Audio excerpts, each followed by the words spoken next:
जय श्री कृष्ण।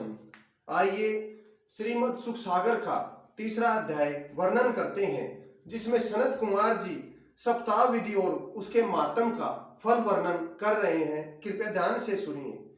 देवर्षि नारद जी की यह बात सुनकर सनत कुमार जी बोले, हे देवर्षि, इस यज्ञ को करने के लिए सबसे पवित्र स्थान हरिद्वार है, जो गंगा के किनारे पर स्थित है, और हरिद्वार में वृक्षों की बहुत घनी छाया है तथा ज्ञान यज्ञ को सुनने के लिए वहां पर बहुत बड़ी संख्या में ऋषि और मुनि हैं। इस कथा रूपी यज्ञ को उस पवित्र स्थान पर करने से भक्ति का दुख और दोनों पुत्रों का ज्ञान और वैराग्य की मूर्छा भी दूर होगी, उनकी चेतना लौट आएगी और निर्बलता दूर होकर वो बलवान हो जाएंगे। सनत कुमार जी की यह बात सुनकर नारद जी बोले, हे महाराज, बिना आपके यह यज्ञ संभव नहीं है। कृपया करके आप हमारे साथ इस यज्ञ में अवश्य चलें। देवर्षि नारद जी की बात मानकर चारों ऋषिवर नारद जी के साथ हरिद्वार पवित्र गंगा जी के तट पर पहुंचे। वहां पहुंचकर उन्होंने हरिद्वार में मौजूद ऋषि मुनियों के साथ टिंडोरे पिटवाकर उन्हें सूचित कर दिया कि यहाँ पवित्र भूमि पर श्री भागवत सुख सागर की कथा हो रही है। जो अमृतमयी कथा का श्रवण करना चाहता है वह निश्चित समय स्थान पर पहुंचकर धर्म का लाभ उठाए। यह उद्घोषणा सुनते ही भृगु, वशिष्ठ, च्यवने, मेघादिति, गौतम, कण्व, विश्वामित्र और मार्कंडे आदि समस्त ऋषि मुनि जो वहां उपस्थित थे सब वहां पर आ गए तथा चारों वेद, गंगा जी आदि समस्त पवित्र नदियां, गंधर्व, यक्ष, कुबेर, नगर आदि तथा समस्त लोकपाल मनुष्य का रूप धारण करके उस अमृत कथा को सुनने के लिए वहां आ गए। तो देवर्षि नारद जी ने सबको सम्मान सहित बैठाया, आनंद मनाया और इस शुभ अवसर पर समस्त देवता भी अपनी अपनी पत्नियों सहित अपने अपने विमानों पर बैठकर वहां आ गए और वहां उपस्थित जन समूह पुष्पों की दिल खोल वर्षा की। जिस समय समस्त जन समूह अमृत कथा सुनने के लिए बैठ गया तो उस समय सनत कुमार जी देवर्षि नारद जी से बोले, जो अमृत रूपी हरिण कथा सुखदेव जी ने महाराज परीक्षित को सुनाई थी, वही अमृत रूपी कथा अब हम आपके सामने सुनाते हैं। अमृत रूपी श्रीमद् भागवत कथा सुख सागर 18,000 श्लोकों में है। इस अमृत रूपी कथा को सुनने एवं पढ़ने वालों के सामने मुक्ति हाथ बांधे खड़ी रहती है तथा इस अमृत रूपी श्रीमद् भागवत का पुण्य हजारों अश्वमेघ और समस्त शास्त्रों व पुराणों के सुनने से भी अधिक मिलता है एवं समस्त तीर्थ स्थानों के फल भी इसके फल से 1000 गुना ज्यादा हैं।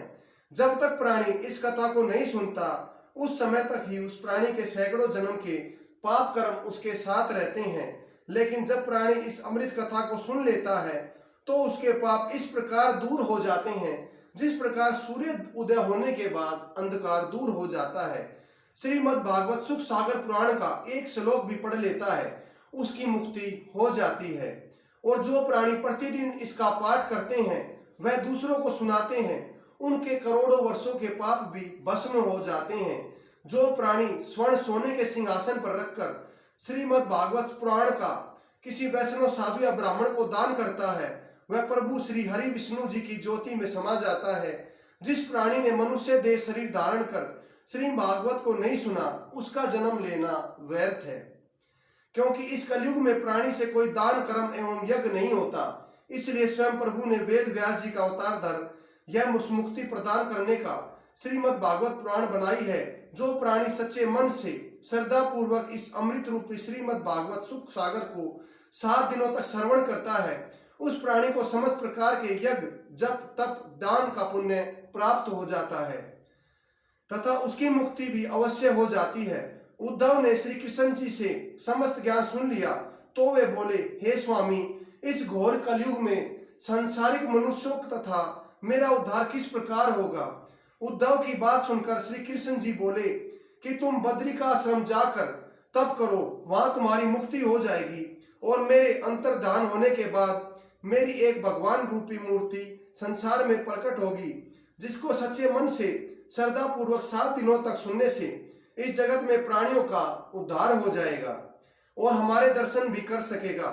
जगत के प्राणियों के कष्ट दूर करने के लिए इससे अच्छा और कोई दूसरा उत्तम साधन नहीं है। इतना कथा सुनकर सूत जी ने शौनकादिक मुनीश्वरों से कहा। जब सनत कुमार जी श्री भागवत का सप्ताह पुराण सुनाने लगे तो वहां उपस्थित जन समूह, ऋषि मुनियों का समूह श्रद्धा पूर्वक मन लगाकर उस अमृत रूपी कथा को सुनने लगे। इसके बाद इस अमृत रूपी कथा के प्रताप से वे दोनों बूढ़े ज्ञान और वैराग्य तरुण होकर बलवान हो गए और भक्ति के समस्त दुख दूर हो गए और समस्त जनशक्ति ज्ञान और वैराग्य के दर्शन कर आनंदमय हो गए। उनके समस्त कष्ट स्वयं दूर हो गए तथा अमृत रूपी कथा को 7 दिनों तक सुनने से सब शुद्ध चित्त एवं आनंदित हो गए। जय श्री कृष्ण।